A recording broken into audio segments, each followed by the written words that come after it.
Hello नमस्कार दोस्तों। मेरा नाम है अंकुर चौरसिया। आपका इस वीडियो में स्वागत है। फ्रेंड्स, हमने आपको बताया था कि आप वीडियो में कमेंट कीजिएगा। वीडियो में जब आप कमेंट करेंगे तो आपको जिस प्रश्न का जवाब चाहिए उसके बारे में कमेंट कीजिए, उसका जवाब हम आपको देने का प्रयास करेंगे। तो कई लोगों का जो कमेंट नहीं आया, कई लोगों का कमेंट आया भी है। तो कुछ लोगों का कमेंट ये है कि साइक्लोनिक स्टॉर्म, चक्रवाती तूफान जो है वो क्यों बनते हैं और कैसे बनते हैं, इसके बारे में वीडियो में बताने का प्रयास करेंगे। डिटेल वीडियो बताने का प्रयास करेंगे इसमें। तो सबसे पहले देख लेते हैं कि जो मौसम विभाग हमारा, यानी कि हमारा जो IMD है, इंडियन मेट्रोलॉजिकल डिपार्टमेंट, हमारे मौसम विभाग, उन्होंने बताया है कि इस समय डीप डिप्रेशन की स्थिति कहाँ पर नज़र आ रही है। तो देखिए, जो पीला कलर का लाइन दिया गया है, ये जो है ये डीप डिप्रेशन इस जगह पर इसका केंद्रित है। और इसका जो ट्रैक है कुछ इस तरह से देखने को मिलने वाला है, इस तरह से। यानी कि जैसा कि अभी हम ट्रैक भी इसका दिखाएंगे जो मौसम विभाग ने बनाया है, उस तरह से इसका ट्रैक रहने वाला है कुछ। और अगर देखा जाए तो इसे देखिए कितना ज़्यादा बादलों का घनत्व है। जो टेम्परेचर बादलों का इतने घने और जितने टेम्परेचर ज़्यादा है बादलों का, यहाँ पर उतनी ज़्यादा तेज़ वर्षा देखने को मिलेगी, उतना ही भयानक यहाँ पर बारिश और बादल की आवाजाही देखने को मिलेगी। जितना इंटेंसिटी बारिश की, जो बादल की क्लाउड की रहेगी, वो काफ़ी ज़्यादा प्रभावशाली रखती है, अपने अंदर काफ़ी ज़्यादा मायने रखती है। और ये जो देख पाएंगे ना, हल्के फुल्के नीले नीले रंग के हैं, जो ये बहुत हल्के बादल हैं। ये आसमान में केवल दिखाई देंगे, लेकिन इनसे बारिश की संभावना नज़र नहीं आएगी।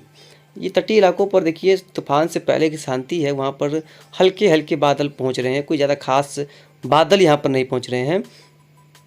इस तरह की संभावना है। चलिए, ये रहा इन बादलों की स्थिति कहाँ पर क्या बनी हुई हैं। और यहाँ पर देखिए कुछ के जो श्रीलंका का क्षेत्र है, अंडमान निकोबार द्वीप समूह का क्षेत्र है, यहाँ पर कई इलाकों में तबाही वाली वर्षा की संभावना है। कई लगभग 200-250-300 मिलीमीटर वर्षा का आंकड़ा छू सकता है अंडमान निकोबार द्वीप समूह। यानी कि चक्रवात कहीं पर भी बनता है, अगर यहाँ पर चक्रवात कहीं पर बनेगा तो इसमें इस अंडमान निकोबार द्वीप समूह ज़रूर से उसके प्रभाव में फंस जाता है, और ज़रूर से उस इलाकों में, कई इलाकों में मूसलाधार वर्षा देखने को मिलती रहती है। तो अब बात करते हैं अगला मैप की। तो देखिए, ये जो है हमारा ट्रैक, ये हमारे मौसम विभाग ने ट्रैक बताया है। इसमें बताया है कि कहाँ पर चक्रवात कहाँ पर जाने वाला है। देखिए, इस जगह पर बनेगा, यानी कि जो काला है ना, ये अपना जगह जो है ये क्रॉस कर चुका है। उसके बाद इस तरह से आगे बढ़ेगा और यहाँ पर जा कर के ये जो है ये यहाँ पर लैंडफॉल करेगा। यहाँ यानी कि म्यांमार के तटों पर ये जो है लैंडफॉल करने वाला है। लेकिन देखिए, इसके प्रभाव से ये सभी क्षेत्र जो हैं बचे हुए हैं, इनमें प्रभाव देखने को फिलहाल नहीं मिलेगा, लेकिन हवाएं चल सकती हैं। और आपको बता दें कि जो किलोमीटर होता है, यानी कि 180 से ऊपर यहाँ पर हवाओं की रफ्तार, यानी कि 180 किलोमीटर प्रति आवर की ऊपर हवाएं जा सकती हैं। इस पूरे बंगाल की खाड़ी के क्षेत्रों में कई इलाकों में काफ़ी तेज़ हवाएं चलेंगी, और तटीय के इलाकों में उड़ीसा लेकर के इन सभी क्षेत्रों में भी कई इलाकों में तेज़ हवाएं चलेंगी, काफ़ी तेज़ हवाएं चलेंगी। और वर्षा की संभावना तो कम है, बादलों की आवाजाही हो सकती है, लेकिन यहाँ पर कई इलाकों में काफ़ी तेज़ हवाएं चलेंगी। क्योंकि दिखा पा रहे हैं आप लोग यहाँ पर वेरी सीवियर साइक्लोन, यानी कि गंभीर चक्रवाती तूफान देखने, बहुत गंभीर चक्रवाती तूफान बनने वाला है। ये सिस्टम मोचा, इसका नाम जो है मोका है। इसको इंग्लिश में MOCHA बोलते हैं इनको, यानी कि इंग्लिश में इसे मोचा बोलते हैं, हिंदी में मोखा या मोका इसका उच्चारण रखा गया है। अब बात करते हैं चक्रवात बनते कैसे हैं। चलिए, सबसे पहली बात, चक्रवात बनने के लिए समंदर का तापमान जो है, जो समंदर होते हैं ना, इनका तापमान जो है वो 29 डिग्री के पार रहना चाहिए। 28 डिग्री के पार ऊपर, 29 डिग्री से वो जितना भी तापमान ऊपर रहेगा, इनके लिए कंडीशंस फेवरेबल रहती हैं। इन चक्रवातों को ऊर्जा प्रदान होती है और ये धीरे धीरे बनते रहते हैं। क्या होता है कि जब समुद्र गर्म हो जाता है, तापमान उनका अधिक हो जाता है, तो वहाँ की जो हवाएं हैं वो गर्म होकर के ऊपर की तरफ उठने लगती हैं। इस तरह से जब ऊपर की तरफ उठेंगी, इस तरह से देख पाएंगे, जब ऊपर की तरफ उठने लगेंगी तो क्या होगा कि यहाँ पर अगला मैप में समझाते हैं आपको, अगले मैप से इस मैप में समझाते हैं आपको कि जब यहाँ पर हवाएं गर्म होंगी तो यहाँ पर जो हवाएं हैं वो ऊपर उठेंगी, इस तरह से देखिए, ठीक है। तो जैसे ही ऊपर उठेंगी तैसे अगल बगल की हवाएं जो है वो इसको घेरने के लिए काफ़ी तेज़ी से आपस में टकरा जाएंगी। जब टकरा जाएंगी तो ये गोल गोल जो है हवाएं घूमने लगेंगी। अब जैसे ही गोल गोल हवाएं घूमेंगी वैसे ही यहाँ पर जो हवाएं हैं ये घूम घूम करके यानी कि घूम घूम करके ऊपर उठने लगेंगी। और जब ऊपर उठेंगी तो सघन होंगी, और जब सघन होंगी तो बादल बनेंगे। तो जो इनका ये जो इनके बादल होते हैं वो पहले नीचे तो पतला होते हैं, लेकिन ऊपर जाकर के इनका फैलाव हो जाता है कुछ इस तरह से। ऐसे बादल जो है फैलते रहते हैं। ऊपर का इनको सपोर्ट मिलेगा तो बादल उतने ही बड़े होते हैं और उतने ही घुमावदार होते हैं, जो कि एक टार्नेडो टाइप होता है। लेकिन इसे टार्नेडो नहीं बोल सकते, ये टार्नेडो टाइप ही होते हैं। और इनका निचला जो हिस्सा होता है वो थोड़ा सा छोटा होता है, लेकिन इनका जो ऊपरी हिस्सा होता है वो काफ़ी ज़्यादा फैलाव होता है। और बादलों का यहाँ पर एक झुंड होता है जिसे हम बोलते हैं। तो ये क्या होता है कि जब अगर हम आसान भाषा में इसको समझने का प्रयास करें कि चक्रवाती तूफान क्यों और कैसे बनते हैं, तो इसके लिए सबसे पहले नमी, पानी के साथ साथ गर्मी चाहिए होगा और हवाएं चाहिए होंगी, तब चक्रवात बनेंगे।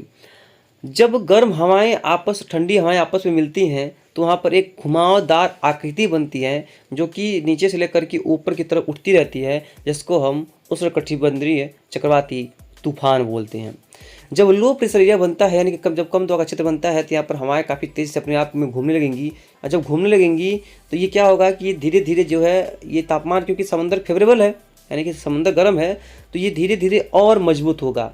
यानी कि इसकी जो कम दबाव का क्षेत्र की क्षमता है वो और बढ़ेगी। और जितना ही इसकी कम दबाव के क्षेत्र की क्षमता बढ़ेगी, जितना ही हवाएं इसके अंदर और मूव करेंगी, ये सिस्टम उतना ही स्ट्रॉन्ग होता चला जाएगा। और जैसे जैसे ये स्ट्रॉन्ग होगा वो आगे चल करके चक्रवाती तूफान से लेकर के और सुपर साइक्लोन तक बन सकता है।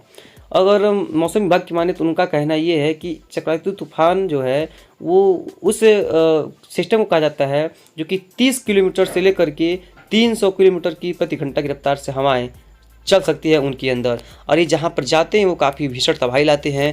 तेज़ झंझावात, तेज़ आंधी तूफान, तेज़ बारिश, बादलों की तेज़ गर्जना, काफ़ी तेज़ हवाएं, बिजली के खंभे उखड़ जाना, पेड़ उखड़ जाना, मतलब बड़ी बड़ी बिल्डिंगें धराशायी हो जाना, और साथ साथ में भयंकर बारिश आती है। मतलब कि उस समय लगता है कि प्रलय होने वाला है। इस तरह की ये स्थिति अपने साथ लेकर के अपने साथ आते हैं और समंदर में ही बनते हैं। और जैसे ज़मीनी भागों पर जाएंगे इनको एनर्जी मिलना कम हो जाएगी और यहाँ पर हवाएं काफ़ी ज़्यादा रहेंगी, जो कि उनको जो यहाँ पर धरती में टकराने के बाद से समंदर से हवाएं इसको नहीं मिलेंगी, यानी कि नमी नहीं मिलेगी, जिसकी वजह से चक्रवाती तूफान बहुत तेज़ी से कमज़ोर होते हैं और बहुत ही ज़्यादा तेज़ी से कमज़ोर होते हैं।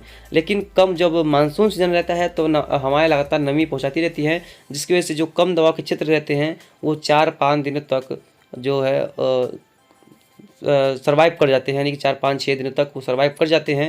लेकिन इस समय के जो लो प्रेशर एरिया होते हैं वो एक दिन भी सर्वाइव नहीं कर पाएंगे ज़मीनी भागों पर। तो ये होता है चक्रवाती तूफान बनने की संभावना को, यानी कि गर्म हवाएं ठंडी हवाएं मिलेंगे तो आपस में उनका जो है जिसे कहते हैं झगड़ा होगा। और जब झगड़ा होगा तो वो कहेगी कि आप मत जाओ, वो कहेगा कि आप मत जाओ, यानी कि आपस में सब घूम घूम कर ऊपर उठने लगेंगी और बीच की जगह जो है वो हमेशा खाली रहती है, जिसे हम बोलते हैं चक्रवाती तूफान की आँख। फिलहाल इस वीडियो में याद कितना है, जो भी होगा हम आपको लगातार अपडेट करते रहेंगे। धन्यवाद।